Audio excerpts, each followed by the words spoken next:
Hi hello నమస్తే welcome to our channel. ప్రస్తుతం మనం తుమ్మలపల్లి రామసత్యనారాయణ సార్ దగ్గర ఉన్నాము. ఫేమస్ ప్రొడ్యూసర్ విశాల్ గారు తమిళనాడులో అరెస్ట్ అయిన నేపథ్యంలో దాని గురించి స్పందించడం కోసం సార్ని అప్రోచ్ అవ్వడం జరిగింది. సార్ చెప్పండి సార్, విశాల్ గారి పై మీ అభిప్రాయం ఏంటి? ఇప్పుడు ఆ రాష్ట్రంలో జరిగిన పరిస్థితులు ఏవైతే ఉన్నాయో, విశాల్ గారికి ఇప్పటివరకు అయితే చాలా మంచి పేరు ఉంది. అంటే ఆయన సినిమాలో ప్రతి టికెట్ ₹1 రైతులకు వెళ్ళాలని చెప్పేసి ఒక మంచి స్కీమ్ ఏదైనా పెట్టాడు.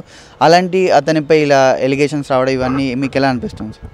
ఇప్పుడు ఒక మంచి పని చేసిన వాళ్ళకి ఎక్కువ విరోధులు ఉంటారండి. నాకు తెలిసిన వరకు పొద్దున్న నేను టీవీలో చూశాను, వార్తల్లో చూశాను, వెబ్సైట్లో చూశాను.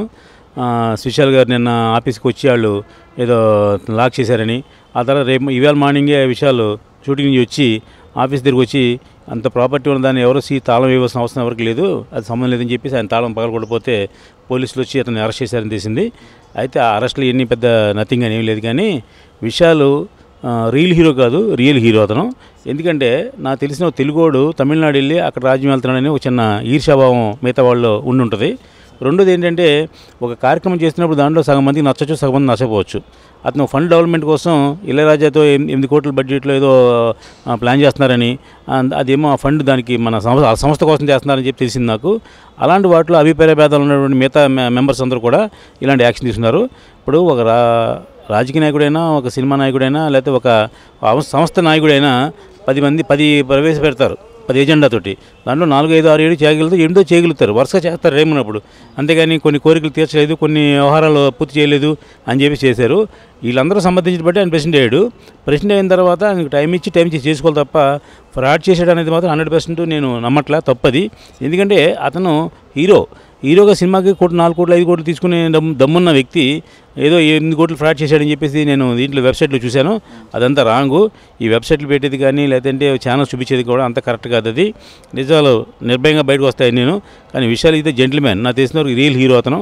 అతన్ని నేను సమర్థిస్తున్నా. అతను ఏ విధమైన ఫ్రాడ్లు చేసే మనిషి కాదు. ఎంత మీరు చెప్పినట్టుగా రైతులకి కష్టాలు చూడలేక అతను సినిమా వాడే ఉండి రైతులు సంబంధం లేదు అతను ఏమిను. కానీ ఏదో అతను కూడా హెల్ప్ చేద్దాం, వాళ్ళతో కూడా హెల్ప్ చేద్దాం ఉద్దేశంతో వాళ్ళకు ఒక సినిమా టికెట్ నుంచి ₹1 ఇవ్వాలని చెప్పి గొప్ప పద్ధతిని ప్రవేశపెట్టాడు. మన జనాలకు ఇలాంటి సినిమాలో చూస్తూ ఉంటాం. కానీ రియల్ లైఫ్లో కూడా విశాల్ గారు ఒక మంచి పద్ధతిని ప్రవేశపెట్టారు. అది సక్సెస్ అవుతుంది. అలాంటి టైంలో కొంతమంది ఇలాంటి విద్రోహ శక్తులు అనుకోండి, లేదంటే ఇతను పడని ద్వేషం ఉన్న వాళ్ళు మనుషులు ఉన్నామండి. ఒక మనిషి ఎదుగుతున్నాడంటే వాళ్ళు కొంచెం ఈర్ష్యాభావం ఉంటుంది. అలాంటి వాళ్ళు చేసిన పని. కానీ ఇది 100% క్లీన్గా అతను బయటకు వస్తాడు. అతని మీద ఏ అపోదలు వేసినా కూడా అదేమి కరెక్ట్ కాదు. అపోదలు అనేది చాలా వస్తుంటాయి. అరెస్ట్ అన్నారు మీరు, అదే అరెస్ట్ కాదు. అంటే అక్కడ పోలీసుతో వాగ్వాదం చేసుకుంటే స్టేషన్ తీసుకెళ్ళారు, అది పెద్ద అరెస్టు, దాని జైలు శిక్ష ఏం కాదు. అతను బయటకు వస్తాడు.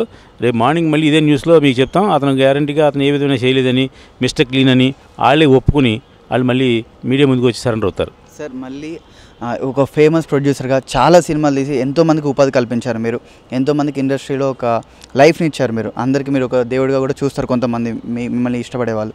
మీరు చెప్పండి సార్, ఒక ప్రొడ్యూసర్ లాగా అక్కడ ఏమంటారంటే, అక్కడ ఉన్న ప్రొడ్యూసర్సే విశాల్ గారికి అపోనెంట్గా నువ్వు 7 కోట్లు స్కామ్ చేసావు అని చెప్పేసి, అవగతకాలు జరిగాయని చెప్పేసి అంటున్నారు. విశాల్ అలాంటి వ్యక్తి చెప్పే కదా, 100% అలాంటి వ్యక్తి కాదు. అతను 7 కోట్లు ఒక ఇన్స్టిట్యూట్లో స్కామ్ చేయాల్సిన అవసరం లేదండి.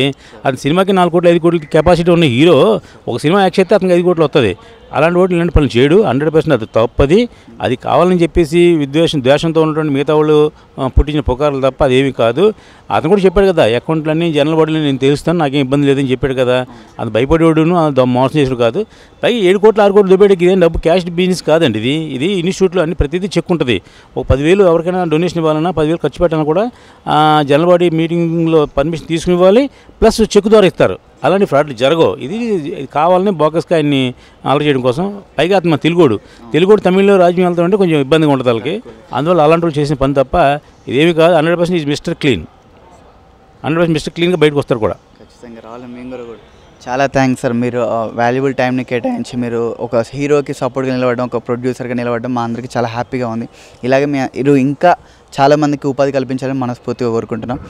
ఇది ఫేమస్ ప్రొడ్యూసర్ మన సార్ చెప్పిన విషయం ఏంటంటే, విశాల్ ఎటువంటి తప్పులు చేయలేదు, ఆయన తప్పులు చేసే వ్యక్తి కాదు, ఎంతోమందికి ఆదర్శంగా నిలుస్తున్నాడు, ఖచ్చితంగా క్లీన్ షీట్తో బయటికి వస్తాడు అని చెప్పేసి చెప్పడం జరిగింది.